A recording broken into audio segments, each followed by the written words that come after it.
नमस्कार। पेश है एक डोगरी बाल कविता निक्के निक्के चूजे।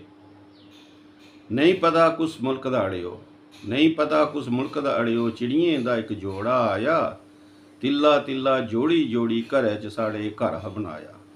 समें दे कन्नै रुत जद बदली, चार चफेरे रौनक छाई, भ्यागा मुन्ना जदूं जागेआ, चींची चींची बाज ही आई।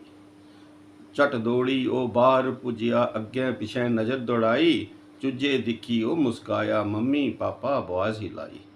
दिक्खो मम्मी दिक्खो पापा, निक्के निक्के चूजे दिक्खो, इंदे भी घर रौनक आई, चीं चीं करदे चूजे दिक्खो। बारी बारी भरी डुआरी, दिक्खो आन जान ए चिड़ियाँ, चुंझें चूक भरी आनन ते चूजे खूब रजान ए चिड़ियाँ।